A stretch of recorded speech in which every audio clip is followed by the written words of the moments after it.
ওয়াসবির ওয়া মা সাবরুকা ইল্লা বিল্লাহি ওয়া লা তাহজান আলাইহিম ওয়া লা তাকু ফি গায়তিন মিম্মা ইয়ামকুরুন। হে রাসূল, সবরের সাথে কাজ করতে থাকুন।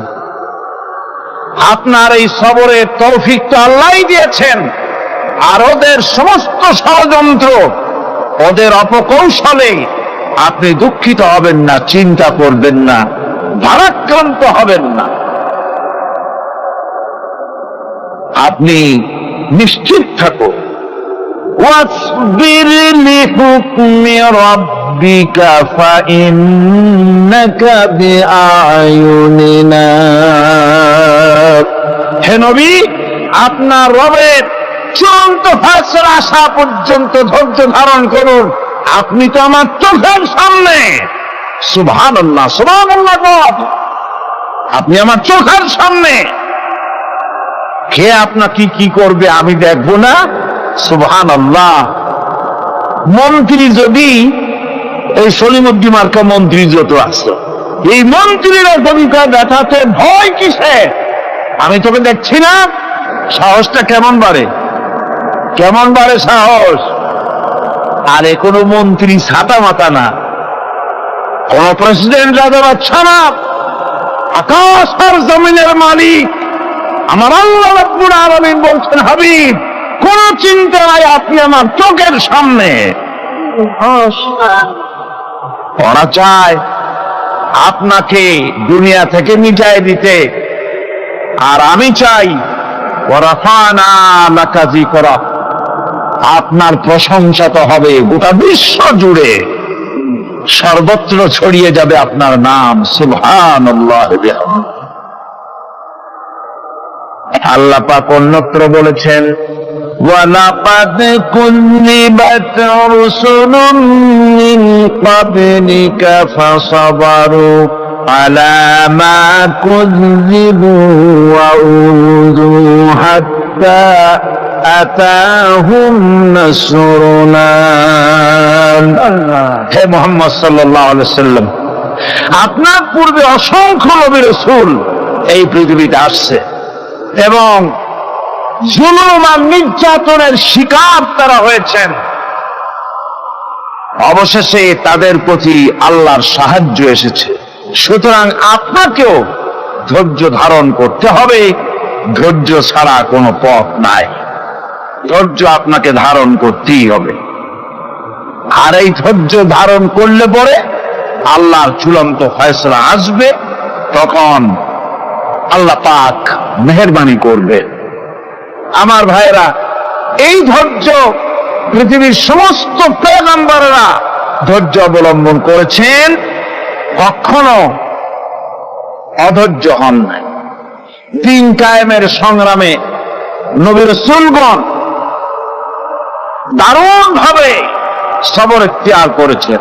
বৃদ্ধবাদীদের সকল রকমের নির্যাতন, অপকৌশল, ষড়যন্ত্র, এই সব কিছু মোকাবেলা করেছেন ধৈর্যের নীতি অবলম্বন করি। কখনো ধৈর্যচ্যুতি তাদের মধ্যে ঘটেনি, বরং আল্লাহ রাব্বুল আলামিন তাদের প্রতি সন্তুষ্ট হয়েছেন। যারা এই ধৈর্য ধরেছে তাদের উপরে সন্তুষ্ট হয়ে আল্লাহ রাব্বুল আলামিন বলেছেন, ওয়া কাআইয়িন মিন নাবিয়্যিন ক্বাতালা মাআহু রিব্বিয়ুনা কাসীর। এর আগে অনেক নবী এসেছিলেন যাদের সাথে বহু আল্লাহর লড়াই করেছেন। فما وهنوا لما أصابهم في سبيل الله وما ضعفوا وما استكانوا। আল্লাহর পথে তাদের উপর যত বিপদ এসেছিল তারা হতাশ হয়ে পড়েন নাই, দুর্বলতা দেখাননি, বাতিলের সামনে মাথা নত করেন। ওয়াল্লাহু ইউহিব্বুস সাবিরিন। আর আল্লাহ পাক ধৈর্যশীল যারা তাদেরকে আল্লাহ পাক ভালোবাসেন। আমার ভাইরা, ধৈর্যের পরিচয় রাসূল করিম সাল্লাল্লাহু আলাইহি ওয়াসাল্লাম উহুদের ময়দানে যখন আক্রান্ত হয়ে গেলেন, চতুর্দিকে কাফেররা ঘিরে ধরেছে, বাঁচার কোনো পথ নাই। সাহাবায়ে কেরাম রাসূলকে পাহারা দিলেন। যারা রাসূলকে পাহারা দিতে দাঁড়াইছেন, জীবন দিয়া পাহারা দিতে দাঁড়ায় গেছে। রাসূলের দিকে মুখ দিয়া, পিঠটা বাইরের দিকে দিয়ে রাসূলকে পাহারা দেওয়া শুরু করেছেন। হুজুরকে পাহারা দিতে যারা দাঁড়িয়েছিলেন, কাফের কর্তৃক নিক্ষিপ্ত কি তীরগুলি এসে যখন বিঁধতেছিল, শুধু একজন সাহাবী হযরত তালহার পিঠের ভিতরে রাসূলকে হেফাজতের জন্য 80টা তীর একজনের পিঠের মধ্যে দিয়ে ঢুকেছে। এক অসতর্ক মুহূর্তে নবীজির ডান্ডা মোবারক শহীদ হয়ে গেল, শিরস্ত্রাণ ভেঙে গেল, লোহার কড়া প্রবিষ্ট হয়ে গেল কপালের ভিতরে। হুজুর মাথা ঘুরে পড়ে গেলেন। হযরতে আবু উবাইদা রাদিয়াল্লাহু তাআলা আনহু হুজুরের মস্তক মোবারককে কোলে করে নিয়ে, তারপরে বহু কষ্ট করে মাথা থেকে লোহার কড়া বের করলেন। এবার ওই কড়ার ছিদ্র দিয়ে রক্ত আসতেছে, মুখ দিয়ে রক্ত পড়তেছে, দাড়ি ভিজে যাচ্ছে। বুখারী শরীফে এসেছে, আল্লাহর নবী দুইখানা হাত নিজের চেহারার উপরে মলে আনে টাটকা রক্ত চোখের সামনে দেখে বলছেন, আহারে, এই কওমের ফালা কি করে হবে, এই কওমের মুক্তি কি করে হবে, এই কওমের নাজাত কি করে হবে, যে কওম তার নবীর চেহারা রক্ত দিয়ে লাল বানাইয়া দিল। নবীজি বললেন, আল্লাহুম্মা গফিরলি কওমি ফাইন্নাহুম লা ইয়ালামুন। আয় আল্লাহ পাক, আমার এই কওম বুঝতে পারে না, ওদেরকে মাফ করে দাও। খবর ছড়িয়ে গেল নবীজি শহীদ হয়ে গিয়েছেন। খবর ছড়িয়ে গেল চতুর্দিকে, মদিনায় খবর ছড়িয়ে গেল। মানুষ পাগলের মতো দৌড়ানো শুরু করে দিল। এক মেয়ে লোক দৌড়াচ্ছে উহুদের দিকে, কয়েকজন সাহাবীর সঙ্গে দেখা। তারা জিজ্ঞেস করলেন, দৌড়াও কেন? মহিলা, যাও কই? কয় উহুদের দিকে যেতেছি। কয় যায় তো কোনো লাভ নাই, যেহেতু তোমার যে স্বামী এসেছিলেন জিহাদের ময়দানে, তিনি তো শহীদ হয়ে গেছেন। মহিলা বলতেছে, কে শহীদ হয়েছে শুনতে চাই না, আগে বলো নবীজি কেমন আছে। আবার কিছুক্ষণ পর আর কয়েকজনের সঙ্গে দেখা। তারা বলছে, মেয়ে লোক দৌড়াও কই? যাচ্ছি উহুদের দিকে। তারা বলছেন যে কোনো লাভ নাই, তোমার যে দুইটা কলিজার টুকরা সন্তান উহুদে এসেছিল, দুটোই শহীদ হয়ে গেছে। মা বলতেছে, ও সাহাবী, কে শহীদ হয়েছে শুনতে চাই না, তাড়াতাড়ি করে বলো আল্লাহর নবী মুহাম্মদ রাসূলুল্লাহ সাল্লাল্লাহু আলাইহি ওয়াসাল্লাম কেমন আছেন। দৌড়াতে দৌড়াতে উহুদের মাঠে সাহাবায়ে কেরাম পরিবেষ্টিত। আল্লাহর নবীর কাছে গিয়ে হুজুরের জীবিত চেহারা মোবারকের দিকে তাকায়া মেয়ে লোকটি কাঁদতেছে আর বলতেছে, ইয়া রাসূলুল্লাহ, আমার স্বামী মরা শোক, আমার কলিজার টুকরা দুইটা সন্তান মরা শোক আমার কলিজা থেকে মুছে গেছে। আপনি বেঁচে আছেন, তামাম মুসলমানদের চাইতে বড় সান্ত্বনার রায়। ভাইরে আমার, রাসূল করিম সাল্লাল্লাহু আলাইহি ওয়াসাল্লাম এভাবে করে ধৈর্যের পরিচয় দিয়েছেন। গালাগালি দেন নাই, রাগ করেন নাই, বদদোয়া করেন নাই। সুবহানাল্লাহ কর, সুবহানাল্লাহ। হযরত আইয়ুব আলাইহিস সালামের সবরের ঘটনা কোরআনে কারীম তুলে ধরেছে। হযরত আইয়ুব 18টি বছর পর্যন্ত রোগের মধ্যে পড়ে আছেন। এত অসুখ করেছে, এত রোগ, শরীর পচে গিয়েছে, গায়ে পোকা ধরেছে, দুর্গন্ধ হয়ে গিয়েছি, বিবিরা চলে গিয়েছি, ছেলে মেয়ে পাড়ার লোকেরা দূর দূর করে তাড়িয়ে দিয়েছে। এবার জঙ্গলের ভিতরে গিয়ে আশ্রয় নিয়েছেন। এমন অবস্থা হয়েছে, শরীর পচে পচে জিহ্বায় যখন পোকা ধরা শুরু করে দিল, হযরত আইয়ুব আলাইহিস সালাম তখন আল্লাহ রাব্বুল আলামিনের দরবারে এই প্রথমবারের মতো তিনি বললেন, রব্বুল আলামিন, আয় আল্লাহ তাআলা, সমস্ত শরীর জড়জড়া হয়ে গিয়েছি, গায়ে পোকা ধরেছি, আমি কোনো কথা বলি নাই, আমি খামোশ থেকে জিকির আজগার করতেছিলাম। আয় আল্লাহ, এখন দেখি আমার জিহ্বায় পোকা ধরেছে, পোকা ধরা শুরু হয়েছে।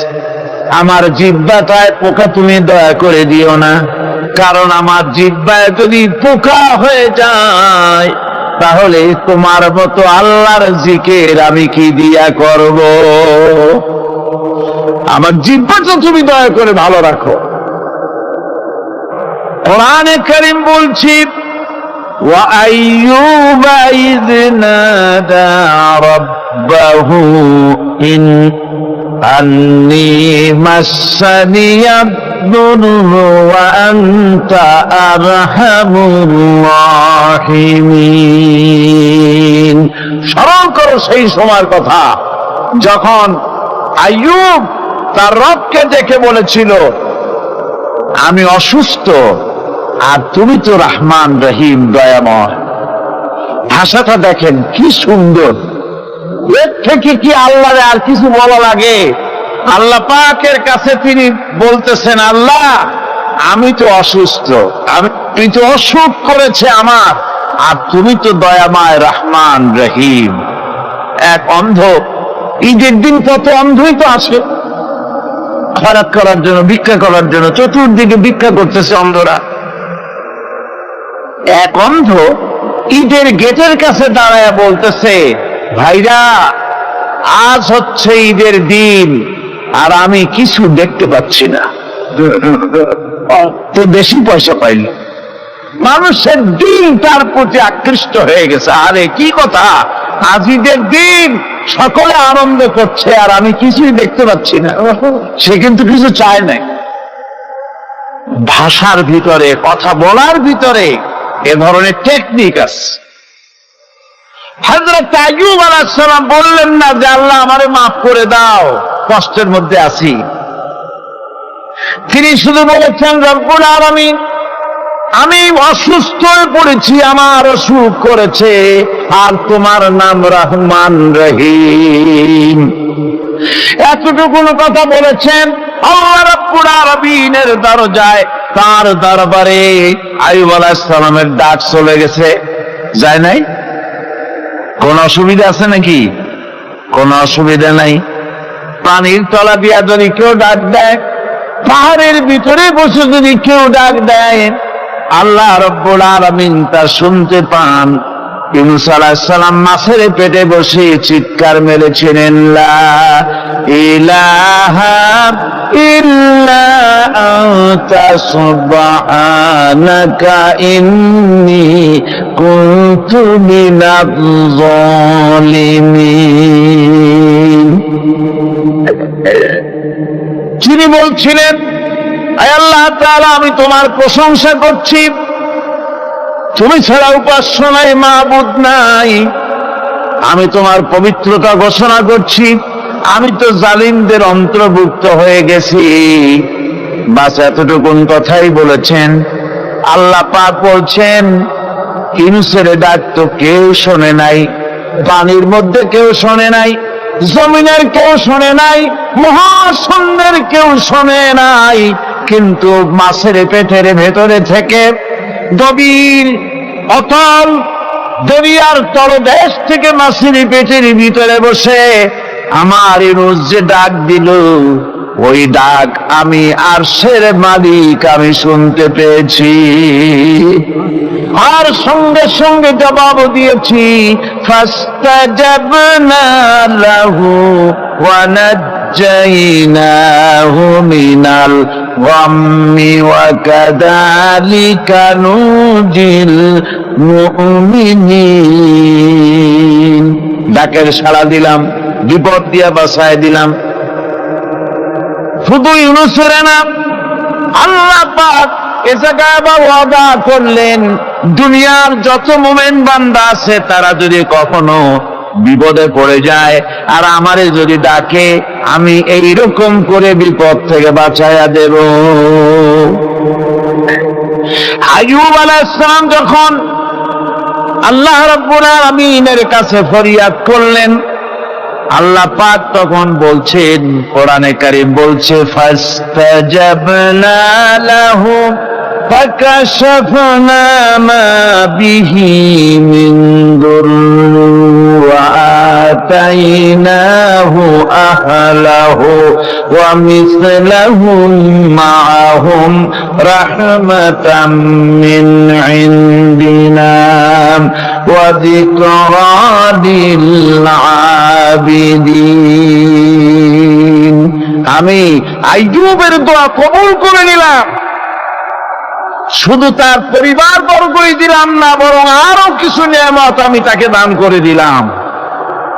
এবং তাই জন্য যেহেতু তারা ছিল আমার অনুগত বান্দা, আমার বাধ্যগত, আমি এই জন্য রহম করেছি, সমস্ত রোগ শোক আমি মাফ করে দিয়েছি। আমাদের সামান্য একটু জ্বর হয়, যদি 2-3 দিন জ্বর হয়েছে, জ্বর ছাড়ে না, বলে যে এত ভালো ভালো কাজ করি তারপর আমার এত জ্বর হওয়া লাগে, অমুকরা এত পাপ করে, তা তো কিছুই হয়। আরে আল্লাহ আমার এই চোখে দেখলো, আমার বউর ওষুধ, আমার অলিমুড়ি ছাড়ি না। ভাইরে, আপনি ঠিক পান না যে কি গুনাহ আপনি করেন। কোরআনে কারীম বলছি, ওয়ামা আসাবাকুম মিন মুসিবাতিন ফাবিমা কাসাবাত আইদিকুম ওয়া ইয়াফু আন কাসীর। যত বিপদ তোমাদের উপর আছে সব দুই হাতের কামাই করা। আর আমি তো অনেকগুলো ক্ষমা করে দেই। তোমরা যত পাপ করো, আকাম করো, সবগুলির শাস্তি যদি দুনিয়ায় দিতাম, সাহস করার সময় পেতে না। অসুখ হলেই অধৈর্য হয়ে যেও না, ধৈর্য ধরো। আল্লাহ পাক বলেন, শুধু আইয়ুব নয়, ওয়া ইসমাঈলা ওয়া ইদরিসা ওয়া যাল কিফলি কুল্লুম মিনাস সাবিরিন। এইভাবে করে ইসমাঈল, ইদ্রিস, জুলকিফল সবাই ছিল ধৈর্যশীল। জোরে বলেন সুবহানাল্লাহ। ধৈর্যের চরম পরাকাষ্ঠা ছিলেন তিনি। কোরআনে কারীম নবীদের এই কথাগুলি আমাদের শোনাচ্ছে। হযরত ইয়াকুব আলাইহিস সালাম কলিজার টুকরা সন্তান হযরত ইউসুফ আলাইহিস সালামের জন্য তার মনটা পাগল ছিল। এত সুন্দর করে আল্লাহ তারে বানাইছিলেন, এত তিনি ছিলেন সৌন্দর্যের পিরামিড, যারে দেখলে চোখ ফিরানো যায় না, এমন সুন্দর সুপুরুষ যারে দেখি সেই যুগের সুন্দরী যুবতী মেয়েরা রূপের মোহে পড়ে নিজেদের আঙ্গুলগুলি কেটে ফেলে দিয়েছিল। রূপের মোহে এমন অবশ হয়ে গেছে, আঙ্গুল কেটেছে, হাত কেটেছে, টের পায় নাই। আবার ভুল বুঝবেন না, দুনিয়ার সেরা সুন্দর পুরুষ ইউসুফ আলাইহিস সালাম, তা কিন্তু রাসূলের চাইতে বেশি নয়। হযরত উম্মুল মুমিনিন আয়েশা রাদিয়াল্লাহু তাআলা আনহা তিনি বলেছেন, যেই সব সুন্দরী রমণীরা ইউসুফ আলাইহিস সালামকে দেখে রূপের মোহে পড়ে নিজেদের আঙ্গুলগুলো কেটে ফেলেছিল, ওরা যদি আমার হাবিবকে দেখতো, ওরা যদি আল্লাহ রাসূলকে দেখতো, তাহলে হাত কাটতে কাটতে কোন ফাঁকে যে কলিজা কেটে ফেলে দিত ওরা টের পেত না। আমার বন্ধুগণ, হযরত আইয়ুব আলাইহিস সালাম সন্তানের মায়া, অন্যান্য ভাইরা হিংসায় পড়ে গেল, তারা নিয়ে তাকে কুয়ায় ফেলে দিল। সেখান থেকে তারা একটা ছাগল বা কোন পশু জবাহ করে তার রক্ত মাখাইয়া জামা এনে হাজির করে দিল হযরত ইয়াকুব আলাইহিস সালামের সামনে, যে তারে নিয়ে খেলা করতে গিয়েছিলাম, আমরা খেলায় লিপ্ত ছিলাম, বাগে খাইয়া ফেলাইছে। এগুলি কি গপ্প? এগুলি কি কোরআন? আল্লাহ পাক শোনাচ্ছেন, বিশ্ববাসীকে শোনাইছেন। সূরা ইউসুফের চাইতে এত সুন্দর উপাখ্যান গোটা পৃথিবীতে আর নাই। সুবহানাল্লাহ। অনেকে ইউসুফ জুলাইখার কেসা খুব মজা করে পড়ে, ফুর্তি করে, প্রেমের গল্প পড়ে। এটা কোনো প্রেমের গল্প নয়। ইউসুফ আলাইহিস সালাম, জুলাইখা ইউসুফ আলাইহিস সালামের জন্য কাঁদতে কাঁদতে চোখ কানা হয়ে গেছে। এরপর ইউসুফ আলাইহিস সালাম জুলাইখারে পাওয়ার জন্য পাগল হয়ে গেছে। নাউযুবিল্লাহ, এটা হয়নি কখনো। তিনি আল্লাহর পয়গম্বর, আর আল্লাহ কেমনে তারে বাঁচিয়েছেন? যখন জুলাইখা ঘরের ভিতরে সুন্দর করে যৌন উন্মাদনামূলক চিত্র অঙ্কিত করে ঘরের মধ্যে আটকায় দিয়েছে, তালা লাগায় দিয়েছে, আর নিজে যৌন দীপক কাপড় চোপড় পরেছে না পরার মতোই, সে যুগের সুন্দরী মেয়ে জুলাইখা। তার কুপ্রবৃত্তিকে চরিতার্থ করার জন্য আহ্বান করা হয়েছে। হযরত ইউসুফ আলাইহিস সালাম লক্ষ্য করে দেখলেন এমন জায়গা, এখান থেকে পালাবার তো পথ নাই, দরজা বন্ধ করে দিয়েছে। তিনি শুধু তখন কেবলমাত্র আল্লাহ রব্বুল আলামিনকে ভয় করলেন। আল্লাহকে ভয় করে আল্লাহর নাম নিয়ে যখন তালাবদ্ধ দরজার দিকে দৌড় দিয়েছেন, আল্লাহ রব্বুল আলামিন আপন কুদরতে তালাগুলি খুলে দরজা তার জন্য উন্মুক্ত করে দিলেন। ইউসুফ আলাইহিস সালামকে ফালাই দিয়ে এভাবে করে কাপড় এনে দিল তার সামনে, রক্তমাখা কাপড়। হযরত ইয়াকুব আলাইহিস সালাম সন্তানদের মুখে কাহিনী শুনে তিনি কি বললেন? কোরআনে কারীমটা কোট করেছে, তিনি চিক দিলেন না, ফাল দিলেন না, ফিট হয়ে পড়লেন না। তিনি বললেন, কলিজার টুকরা সন্তান তার মরার খবর শুনেছেন। তিনি বললেন কি? ফাসাবরুন জামিলুন ওয়াল্লাহুল মুস্তাআনু আলা মা তাসিফুন। আমি উত্তম সবর অবলম্বন করব। তোমরা যে কাহিনী রচনা করেছো এর বেলায় আমি আল্লাহর কাছে সাহায্য চাই। আমি উত্তম সবর অবলম্বন করবে। আমার ভাইয়েরা, 11 ভাই মনে করেছিল ইউসুফ আলাইহিস সালামকে মরণ কুয়ায় ফালাই দিছি। তারা তো ঠিক পায় নাই এটা মরণ কুয়া না, এটা হচ্ছে একটা সুড়ঙ্গ, যাকে ইংরেজিতে বলে টানেল। এটা এমন একটা সুড়ঙ্গ, ওরা মনে করেছে মরণ কুয়া, কিন্তু আল্লাহ রাব্বুল আলামিন এই কুয়াতে এমন বানালেন, ওরা একদিকে ফালাই দিল মরণ কুয়ায়, এ কুয়ার আর এক মুখ দিয়া আল্লাহ রাব্বুল আলামিন ইউসুফ আলাইহিস সালামকে নিয়ে মিশরের সিংহাসনে বসায়া দিলেন। এটা মরণ কুয়া নয়, এটা রাজ সিংহাসনে বসার সুড়ঙ্গ পথ।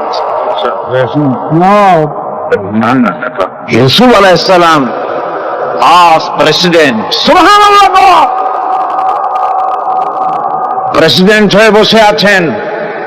ওদিকে কেনানে অভাব লেগে গেছে, সেখানকার মানুষেরা সাহায্য নিতে এসেছে, ওই 11 ভাইও আসছে।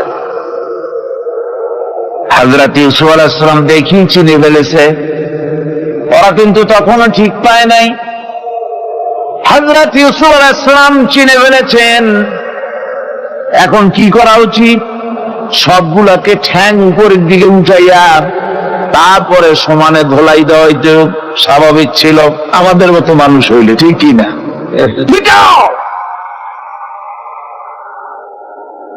ঠিক তো বলবেনি, অভ্যাস তো এটাই।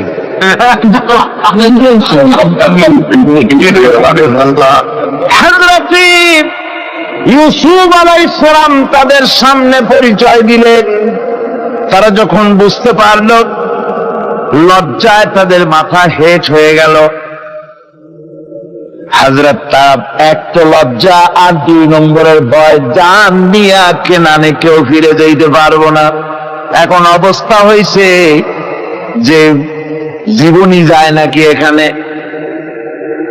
হযরত ইউসুফ আলাইহিস সালাম ভাইদের এই করুণ দুরবস্থা বুঝতে পারলেন, বুঝে চরম ধৈর্য ধরে তিনি কি বললেন? তিনি বললেন, লা তাসরিবা আলাইকুমুল ইয়াউম। ও ভাইরা, তোমাদের বিরুদ্ধে আমার কোনো ক্ষোভ নাই, দুঃখ নাই, বিদ্বেষ নাই, হিংসা নাই, আল্লাহর রাস্তে মাফ করে দিলাম। সুবহানাল্লাহ। এর নাম পয়গম্বর। এর নাম কি? পয়গম্বর। কিসের লেনিন, কিসের মার্কস? জওয়ানেরা, ভুল পথে মানুষ চলেছিল, আলহামদুলিল্লাহ আল্লাহ এগুলারে ডাস্টবিনে ভালাই দিছে, কারণ আলহামদুলিল্লাহ, আলহামদুলিল্লাহ। পয়গম্বর কারে বলে? কারে বলে পয়গম্বর? কি চরিত্র! রাসূল করিম সাল্লাল্লাহু আলাইহি ওয়াসাল্লাম, তাকে একজন সাহাবী বলছিলেন, হুজুর বলছেন এই কামটা করলা না কেন? সাহাবী বললেন, হুজুর আপনি যদি চোখের ইশারায় বলতেন, মুখ দিয়ে না কইয়া, তাও তো আমি কামটা করে বলতাম, আমি তো বুঝি নাই। হুজুর বললেন, চোখে ছাড়ে ছড়ে কাজ করা নবুয়তের শান নয়। আল ওয়াদুহু ওয়াস সারাহা, নবীরা যা করেন তা ডাইরেক্ট, কোনো বক্রতা নাই, স্পষ্ট কথা। আমার ভাইরা, হযরত ইউসুফ আলাইহিস সালাম বিনিয়ামিনকে কাছে নিয়ে পরিচয় দিলেন তার ভাইদের সামনে। কোরআনে কারীম বলছে, ক্বালা আনা ইউসুফ ওয়া হাদা আখি قد من الله علينا إنه من يتقي ويصبر فإن الله لا يضيع أجر المحسنين। আমি ইউসুফ, আর এই হচ্ছে আমার ভাই। আল্লাহ আমাদের উপর ইহসান করেছেন। প্রকৃতপক্ষে যারা আল্লাহকে ভয় করে এবং সবর এখতিয়ার করে, আল্লাহ এভাবে তাদেরকে, তাদের আমলকে নিষ্ফল হতে দেন না। আমার এই জামাটা নিয়ে যাও। হযরত ইয়াকুব আলাইহিস সালাম কলিজার টুকরা সন্তান ইউসুফ আলাইহিস সালামের বিরহ যন্ত্রণায় ছেলেকে কতদিন দেখে না, কাঁদতে কাঁদতে চোখ দুটো অন্ধ হয়ে গেছে। মিশর থেকে কেনানের দিকে জামা রওনা হয়েছে। কোথায় মিশর, কোথায় কেনান? জামা যখন রওনা হয়ে গেছে, হযরত ইয়াকুব বলতেছেন, আমি যেন আমার ইউসুফের গন্ধ নাকে পেতেছি। জামা চলে এলো, চোখের উপরে রাখলেন, আল্লাহ রাব্বুল আলামিন তাকে চক্ষুষ্মান বানায়া দিলেন।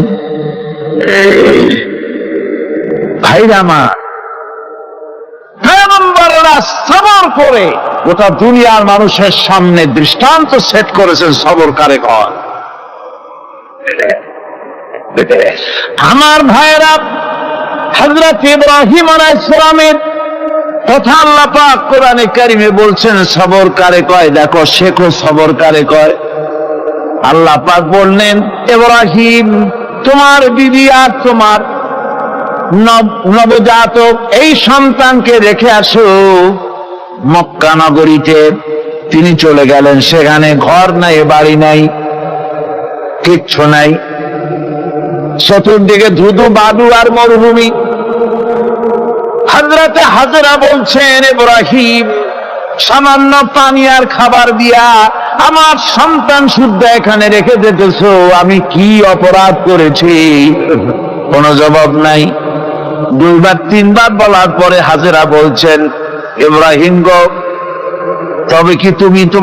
তবে কি আমার আল্লাহর হুকুম মতো আমারে রেখে যাচ্ছ নাকি? হযরত ইব্রাহিম আকাশের দিকে আঙ্গুল উঁচু করলেন। কথা বলবেন, বাক শক্তি বেরোচ্ছে না। 80 বছর বয়সের সময় একটা বাচ্চা আল্লাহ তারে দিছেন। আর এমন বাচ্চা, পয়গম্বরের ছেলে, কি সুন্দর চেহারা, মরুভূমির উপরে ফালাই দিয়ে রওনা হয়ে যাচ্ছেন। মুখ দিয়া কথা সরছে না। আকাশের দিকে দেখালেন। হযরত হাজরা বুঝতে পারলেন। হযরত হাজরা বলেন, ইব্রাহিম, কোনো চিন্তা নাই, নিশ্চিন্ত মনে বাড়ি ফিরে যাও। আমি আমার আল্লাহর উপরে এতটা ভরসা করি, আল্লাহর হুকুমে যদি আমার এখানে রেখে যেয়ে থাকো, আল্লাহ পাক আমাকে আর আমার কলিজার টুকরা ইসমাইলকে পানিতে আর খাবারে মারবেন না। অবশ্যই তিনি ব্যবস্থা করবেন। ব্যবস্থা হয়ে গেল। হযরত ইসমাইল বড় হয়ে গেলেন। আল্লাহ পাক অর্ডার করলেন, জবাহ করো ছেলেকে। হযরত ইব্রাহিম আলাইহিস সালাম যখন জবাহের প্রস্তাব করলেন, হযরত ইসমাইল তা আপত্তি করতেন, বাবাজি, আমার মায়ের আর আমাকে বাচ্চা অবস্থায় ফেলে গেলেন, খাবার দেন নাই, পরার দেন নাই, বছরের পর বছর আমাদের এখানে কাটলো, দেখতেও আসেন নাই, আজ আসছেন জবাব দিতে। এটা কেমন কথা? কি ধরনের বাপ আপনি? এরকম বলছে নাকি? এরকম বলছে। হযরত ইব্রাহিম আলাইহিস সালাম প্রস্তাবটা কিভাবে পারলেন?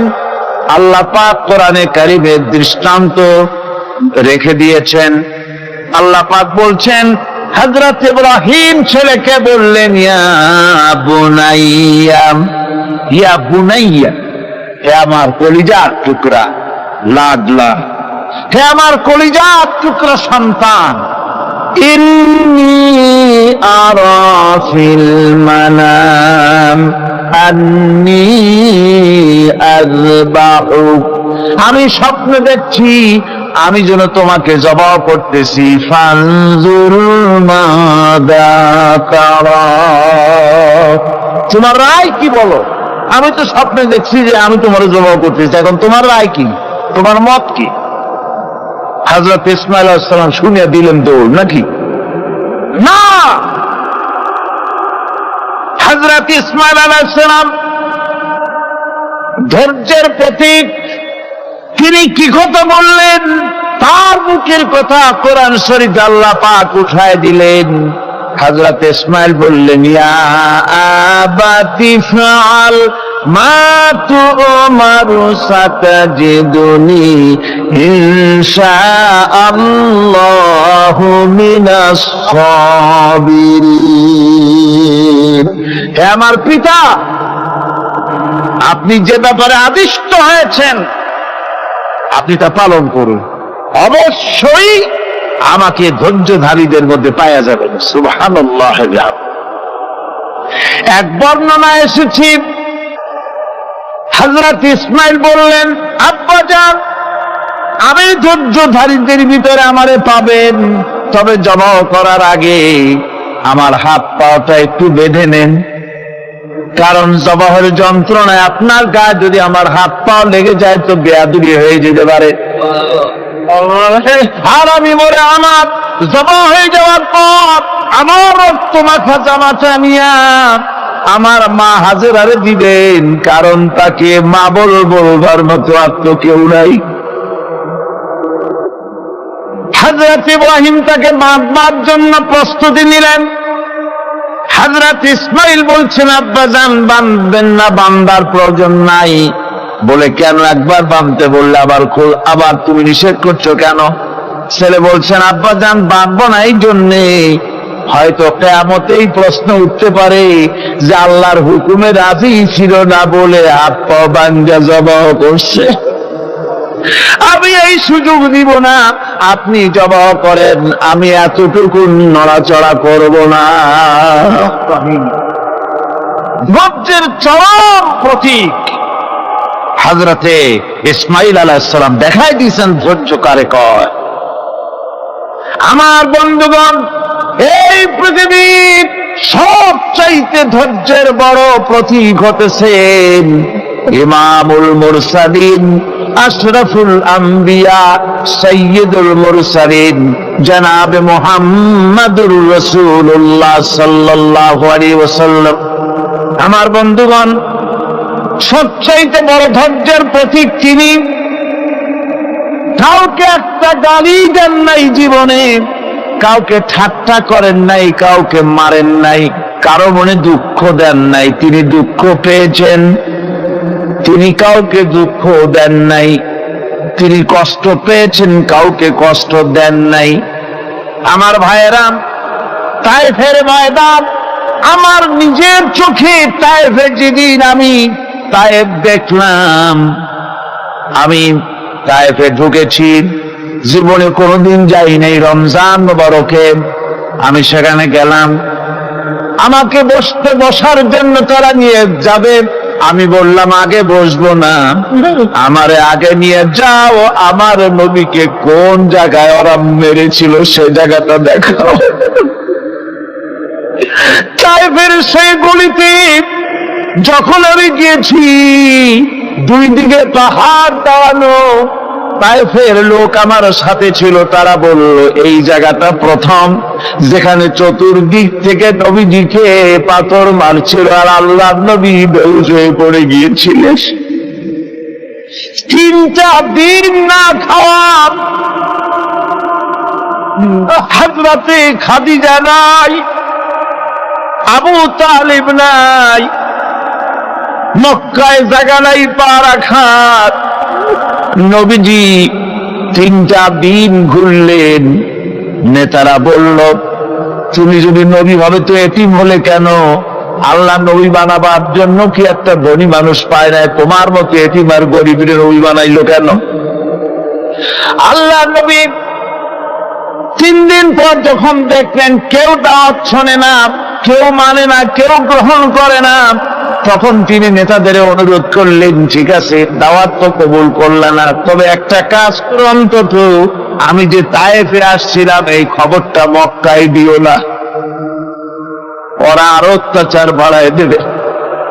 এই কাফিরগুলি খবর তো মক্কায় পাঠালো, আর সমস্ত যুবকদেরকে লেলিয়ে দিল। যুবকেরা চতুর্দিকে দাঁড়াইছে, রাসূলকে পাথর মারা শুরু করে দিল। আমি যখন রেল লাইনের থেকে হাঁটি, যখন রেল লাইন কোনো সময় দেখি, রেলের পাথরগুলি, রেল লাইনের পাথরগুলি দেখলি আমার মাথায় যেন কেন তায়েফের কথা বলে সে যায়। আরে মানুষের গায়ে পাথর মারলে কি অবস্থার সৃষ্টি হয়? পাথর নূরের শরীর, রহমতের শরীর, কিচি কিচি রক্ত ঝরছে। নবীজিকে জোর করে উঠাইয়া জবরদস্তি করে হাঁটার জন্য তারা ধাক্কা মারতেছে। আবার কিছুদিন গিয়ে নবীজি আবার বেহুশ হয়ে পড়েছেন, এইখান থেকে আবার উঠাইছে, আবার ধাক্কা মারতেছে। 3 নম্বরের আর একটা জায়গা আছে যেখানে ভাঙ্গা একটা মসজিদ। তায়েফের লোকেরা আমাকে বলল এই জায়গাটা হলো শেষ জায়গা যেখানে রাসূল করিম তৃতীয়বারের মতো বেহুশ হয়েছিলেন, এখানেই হুজুরের রক্ত ঝরেছে বেশি। 2 রাকাত নামাজ পড়লাম, সিজদায় পড়ে এমন কান্না কাঁদলাম আল্লাহর কাছে। নবীজি যখন হুঁশ এসেছে, হযরতে জিবরাইল বলেন, ইয়া রাসূলুল্লাহ, আপনার এই কষ্ট দেখে ফেরেশতারা কাঁদতেছে, আপনি অনুমতি দিয়ে দেন এই 2 পাহাড়কে মিলাইয়া সমস্ত তায়েফবাসী কাফেরগুলি মাটির সাথে মিশাইয়া দেই। নবীজি বললেন, জিবরাইল, আমি যদি হুকুম করি আর আমার হুকুম মতো যদি এই কাম করো, একটা কাফেরও যদি না বাঁচে, তাহলে কার মুখে পৌঁছাবো লা ইলাহা ইল্লাল্লাহু মুহাম্মাদুর রাসূলুল্লাহ। আমার ভাইরা, হুজুর সাল্লাল্লাহু আলাইহি ওয়াসাল্লাম উঠে বসলেন। এমন সময় হযরতে যায়েদ শরীরের রক্তগুলি মুছে দিতেছেন। রাসূল সাল্লাল্লাহু আলাইহি ওয়াসাল্লাম বসে 2খানা হাত উত্তোলন করলেন। নবীজির চোখ থেকে পানি গড়ায় পড়তেছে। আরে কেউ নাই, আল্লাহ ছাড়া কেউ নাই সাহায্য করার। নবীজি হাত তুলে মোনাজাত করতেছেন, চোখ দিয়া পানি পড়ে দাড়ি ভিজে পড়তেছে, গায়ে দিয়া রক্ত ঝরতেছে। নবীজি কি দোয়াটা করলেন? বদদোয়া করলেন না, গজব দিতে বললেন না। নবীজি দোয়া করলেন, রব্বুল আলামিন, এই তায়েফের লোকেরা আজকে আমার সাথে যে ব্যবহারটা করেছে, ওরা বোঝে নাই যে আমি তোমার নবী, ওরা বোঝে নাই যে আমি তোমার রাসূল। না বুঝে আমার উপরে যে অত্যাচারটা করলো, আল্লাহ তুমি এই জন্য রাগ করে এই তায়েফে তুমি গজব দিও না। আল্লাহ পাক পরবর্তী সময় হুজুরকে স্মরণ করাই দিলেন, ওয়া মা আরসালনাকা ইল্লা রাহমাতাল লিল আলামিন। ও নবী, আপনি হচ্ছেন আমার সমস্ত সৃষ্টি জগতের জন্য আপনি আমার বাবা, আমার গোটা বিশ্বের জন্য আপনার, আমার সৃষ্টি জগতের জন্য আপনি আমার করুণা। একটা লোক রাসূলের এই কষ্ট দেখে বাগান থেকে 1 গ্লাস আঙ্গুরের শরবত এনে হাজির করেছে। এত কষ্টের পর 3 দিনের না খাওয়া আঙ্গুরের একটা শরবত পাইয়া হুজুর খুব খুশি হলেন। শরবত গ্লাস পান করে হুজুর বলছেন, তোমার নাম না আব্বাস? তিনি বলছেন, হ্যাঁ হুজুর, আমার নাম আব্বাস। তোমার বাড়ি না ইউনূস আলাইহিস সালামের গ্রামে? বলে, হ্যাঁ, আমার বাড়ি সেই গ্রামে। তা আপনি কি করে জানলেন আমার নাম আব্বাস আর আমার বাড়ি ইউনূস আলাইহিস সালামের গ্রামে? আপনি জানলেন কি করে? হুজুর বললেন, আমি নবী, হযরত ইউনূস নবী, একজন নবীর খবর আর একজন নবীর কাছে থাকে। রাসূল করিম সাল্লাল্লাহু আলাইহি ওয়াসাল্লাম সবর ইখতিয়ার করেছিলেন, ধৈর্য অবলম্বন করেছিলেন, আর আল্লাহ পাক তাকে নির্দেশ করেছেন, সবর করো। واتبع ما يوحى إليك واصبر حتى يحكم الله। তুমি কেবল সেই জিনিসের অনুসরণ করো যা আমি তোমার প্রতি অবতীর্ণ করেছি। আমি আপনার উপরে যেটা অবতীর্ণ করেছি ওটার অনুসরণ করুন, আর সবর ইখতিয়ার করুন যতক্ষণ না আল্লাহর পক্ষ থেকে চূড়ান্ত ফয়সালা না আসে। ধৈর্য ধরুন, ধৈর্য ধরুন। আমার ভাইরা, কাফেরদের নির্যাতনের মোকাবেলায় আল্লাহ পাক তার হাবিবকে সান্ত্বনা দিয়েছেন। যখন কাফেররা নির্যাতন করতেছে, আহারে, হযরতে বেলাল নির্যাতিত, হযরতে সুমাইয়া নির্যাতিতা, হযরতে খাব্বাব, হযরতে হুবায়ব, হযরতে আম্মার, রিদওয়ানুল্লাহ তাআলা আলাইহিম আজমাইন এত মার হতেছে, হযরত ওমর হযরতে খাব্বাব রাদিয়াল্লাহু তাআলা আনহুকে খোলা গায়ে দেখে বলছিলেন, খাব্বাব রে, তোমার পিঠে এত গর্ত কেন? এত গর্তওয়ালা পিঠ তো আমি মানুষের দেখি নাই, এত চিকুন কোমরওয়ালা মানুষও তো দেখি নাই। তিনি বলেছেন, ওমর তুমি কি ভুলে গেছো? ইসলাম কবুল করার অপরাধী কাফির বেঈমানেরা আগুন জ্বালায়া আগুনের উপরে আমাকে চিৎ করে শোয়াছে, আমি যেন নড়াচড়া করতে না পারি সেজন্য আমার বুকের উপরে পাথর চাপা দিয়ে রেখেছিল। গায়ের চর্বি আর রক্ত গলে গলে পড়ে আগুন নিবেছে, আর আগুন গোস্ত পুড়ে যে পিঠের মধ্যে প্রবেশ করেছিল আজও পর্যন্ত পিঠের সেই গর্ত সেরে যায় নাই। এভাবে অত্যাচার হচ্ছিল সাহাবীদের উপর।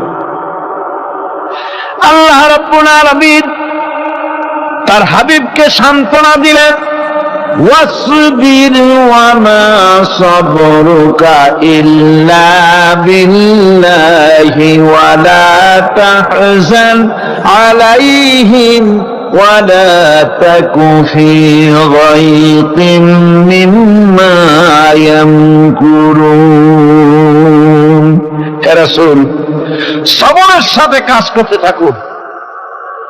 আপনার এই সবরের তৌফিক তো আল্লাহই দিয়েছেন, আর ওদের সমস্ত ষড়যন্ত্র, ওদের অপকৌশলে আপনি দুঃখিত হবেন না, চিন্তা করবেন না, ভারাক্রান্ত হবেন না। আপনি নিশ্চিত থাকুন। ওয়াসবির লিহুকমি রাব্বিকা ফাইন্নাকা বিআয়ুনিনা। হে নবী, আপনার রবের চূড়ান্ত ফয়সালা আসা পর্যন্ত ধৈর্য ধারণ করুন। আপনি তো আমার চোখের সামনে। সুবহানাল্লাহ, সুবহানাল্লাহ। আপনি আমার চোখের সামনে। কে আপনাকে কি করবে আমি দেখবো না? সুবহানাল্লাহ। মন্ত্রী যদি, এই সলিমুদ্দিন মার্কা মন্ত্রী যত আছে, এই মন্ত্রীরা যদি দেখাতে ভয় কিসে? আমি তোকে দেখছি না? সাহসটা কেমন বাড়ে, কেমন বাড়ে সাহস।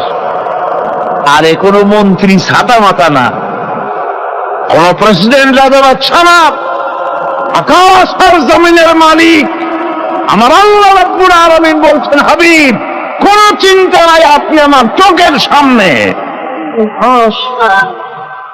ওরা চায় আপনাকে দুনিয়া থেকে মিটাই দিতে, আর আমি চাই ওয়ারাফানা লাকা যিকরাক, আপনার প্রশংসা তো হবে গোটা বিশ্ব জুড়ে, সর্বত্র ছড়িয়ে যাবে আপনার নাম। সুবহানাল্লাহ।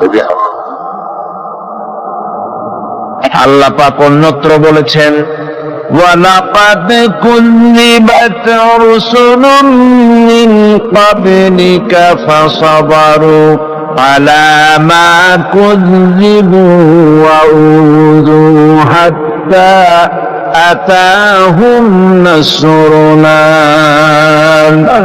হে মুহাম্মদ সাল্লাল্লাহু আলাইহি ওয়াসাল্লাম, আপনার পূর্বে অসংখ্য নবী রাসূল এই পৃথিবীতে আসছে এবং জুলুম আর নির্যাতনের শিকার তারা হয়েছেন। অবশেষে তাদের প্রতি আল্লাহর সাহায্য এসেছে। সুতরাং আপনাকেও ধৈর্য ধারণ করতে হবে। ধৈর্য ছাড়া কোনো পথ নাই। ধৈর্য আপনাকে ধারণ করতেই হবে। আর এই ধৈর্য ধারণ করলে পরে আল্লাহর চূড়ান্ত ফয়সালা আসবে, তখন আল্লাহ পাক মেহেরবানি করবেন। আমার ভাইরা, এই ধৈর্য পৃথিবীর সমস্ত পয়গম্বররা ধৈর্য অবলম্বন করেছেন, কখনো অধৈর্য হন নাই। দ্বীন কায়েমের সংগ্রামে নবী রাসূলগণ দারুণ ভাবে সবর ইখতিয়ার করেছেন। বৃদ্ধবাদীদের সকল রকমের নির্যাতন, অপকৌশল, ষড়যন্ত্র, এই সব কিছু মোকাবেলা করেছেন ধৈর্যের নীতি অবলম্বন করি। কখনো ধৈর্য ত্রুটি তাদের মধ্যে ঘটেনি। বরং আল্লাহ রাব্বুল আলামিন তাদের প্রতি সন্তুষ্ট হয়েছেন। যারা এই ধৈর্য ধরেছে তাদের উপরে সন্তুষ্ট হয়ে আল্লাহ রাব্বুল আলামিন বলেছেন, ওয়া কাআইয়িম মিন নাবিয়্যিন কাতালা মাআহু রিব্বিয়ুনা কাসীর। এর আগে অনেক নবী এসেছিলেন যাদের সাথে বহু আল্লাহর লড়াই করেছেন। فما وهنوا لما أصابهم في سبيل الله وما ضعفوا وما استكانوا। আল্লাহর পথে তাদের উপর যত বিপদ এসেছিল তারা হতাশ হয়ে পড়েন নাই, দুর্বলতা দেখাননি, বাতিলের সামনে মাথা নত করেন। ওয়াল্লাহু ইউহিব্বুস সাবিরিন। আর আল্লাহ পাক ধৈর্যশীল যারা তাদেরকে আল্লাহ পাক ভালোবাসেন। আমার ভাইরা, ধৈর্যের পরিচয় রাসূল করিম সাল্লাল্লাহু আলাইহি ওয়াসাল্লাম উহুদের ময়দানে যখন আক্রান্ত হয়ে গেলেন, চতুর্দিকে কাফেররা ঘিরে ধরেছে, বাঁচার কোন পথ নাই। সাহাবায়ে কেরাম রাসূলকে পাহারা দিলেন। যারা রাসূলকে পাহারা দিতে দাঁড়াইছেন, জীবন দিয়া পাহারা দিতে দাঁড়ায় গেছে। রাসূলের দিকে মুখ দিয়া, পিঠটা বাইরের দিকে দিয়ে রাসূলকে পাহারা দেওয়া শুরু করেছেন। হুজুরকে পাহারা দিতে যারা দাঁড়িয়েছিলেন, কাফের কর্তৃক নিক্ষিপ্ত কি তীরগুলি এসে যখন বিঁধতেছিল, শুধু একজন সাহাবী হযরত তালহার পিঠের ভিতরে রাসূলকে হেফাজতের জন্য 80টা তীর একজনের পিঠের মধ্যে দিয়ে ঢুকেছে।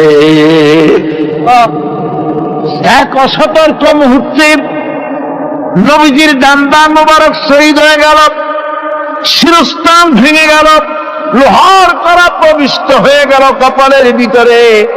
হুজুর মাথা ঘুরে পড়ে গেলেন।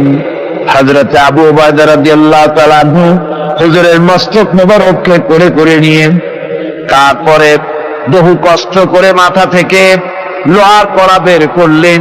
এবার ওই কড়ার ছিদ্র দিয়ে রক্ত আসতেছে, মুখ দিয়ে রক্ত পড়তেছে, দাড়ি ভিজে যাচ্ছে। বুখারী শরীফে এসেছে, আল্লাহর নবী দুইখানা হাত নিজের চেহারার উপরে মলে আনে, টাটকা রক্ত চোখের সামনে দেখে বলছেন, আহারে, এই কওমের ফালাত কি করে হবে, এই কওমের মুক্তি কি করে হবে, এই কওমের নাজাত কি করে হবে, যে কওম তার নবীর চেহারা রক্ত দিয়ে আল্লাহ বানাইয়া দিল।